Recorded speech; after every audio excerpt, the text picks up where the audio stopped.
ever-increasing soybean productivity. We're obviously, I'm pretty enthused about that. No, I could tell that, yeah. And that's good. And problems we don't even know yet what they may be. Challenges that are out there, you can go back now because as you have this sequencing, and as they develop, you can go back and find solutions, and hopefully, right? Yeah. Well, for instance, soybean rust, which showed up here in the fall of 2005 in Louisiana.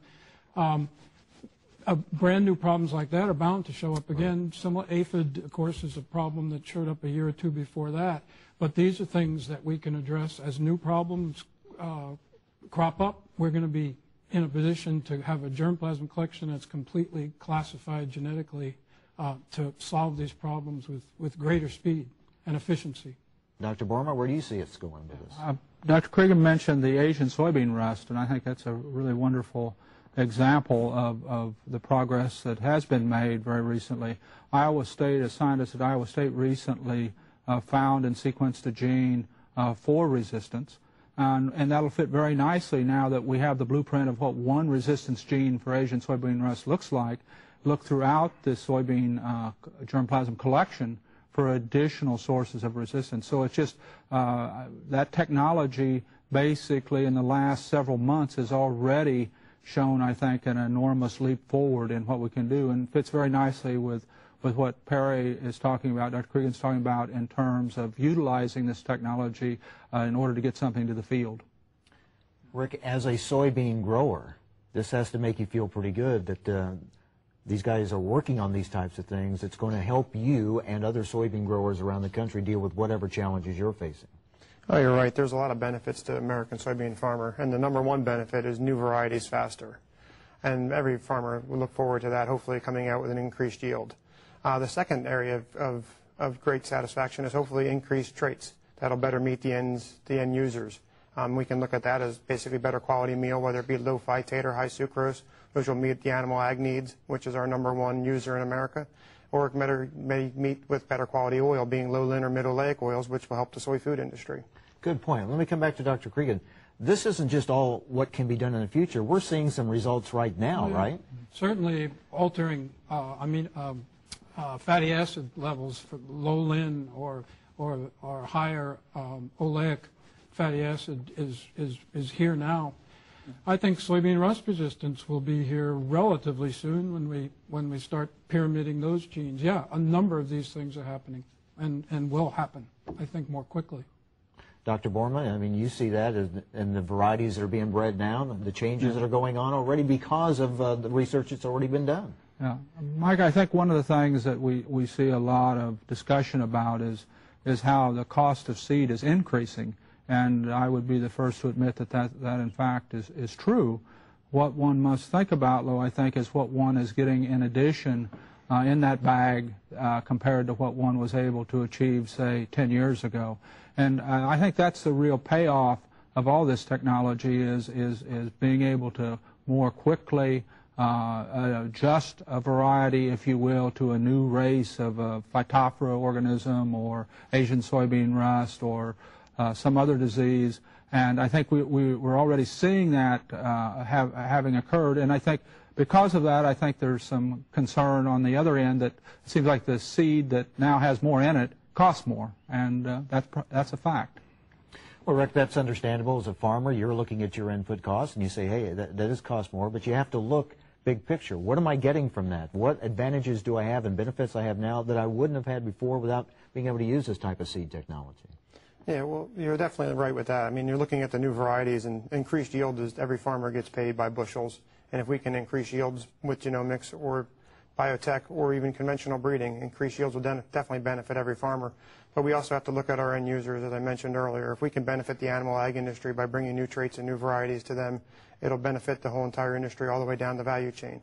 If we can benefit the international market or by coming up with a better quality bean that'll emphasis on an international market, the whole entire value chain will be increased with increased prices.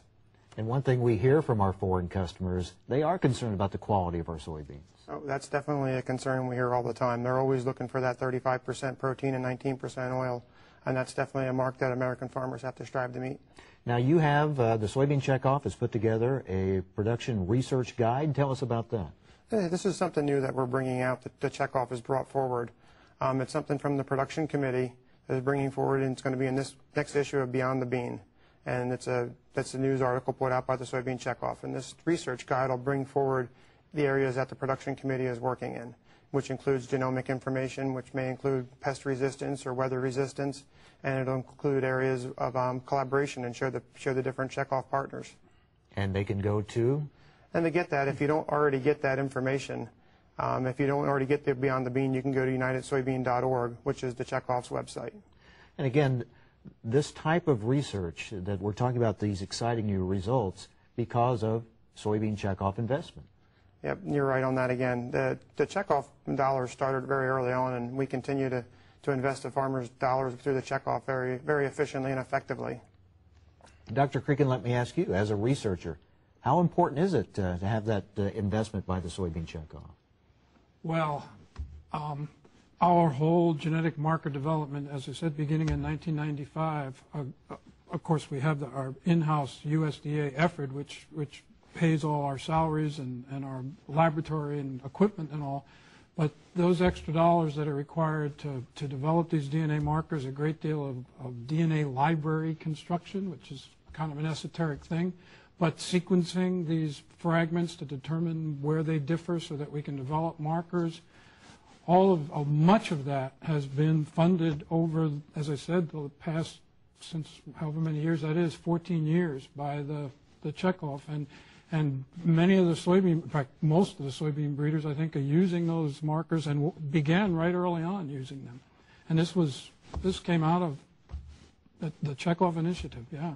Dr. Borma, you're seeing the results. Yeah, I think one of the points that as a seed breeder that's really important is that with the farmer providing funds, the farmer's also directing where the research is going. And I think that's something that's often missed in this thing, as opposed to scientists making their own decisions what they might like to do, or maybe doing more fundamental research than what the farmer feels is in their best interest at this time. The Checkoff system actually provides us a great deal of direction in what we're doing, and I view that as a very positive thing. Plus, they bring to the table a lot of times a number of experts from processing and other areas of the industry that we otherwise would have a difficult time accessing. So I think that's a very important contribution. But that's a good point to how this process works. You hear from soybean farmers around the country say, here's a problem that we have out here. What can we do about it? That starts the ball in motion, doesn't it, and works its way all through these channels, and then we wind up with a breakthrough like this. Yeah, well, the Soybean Checkoff is made up of 68 farmer leaders from around the soybean growing region. And the production committee itself is made up of currently 12 members. And we're from throughout the growing regions. Every farmer leader on the production committee is from a different state. And each year there seems to be a different problem affecting the farmer leaders, even on the production committee, let alone the 68 farmer leaders on the entire board. So if there is a problem affecting one of the leaders, or even outside of the farmer, just we hear from it. And then we've RFP the process, which brings in researchers like Dr. Cregan and Dr. Borma to bring projects forward.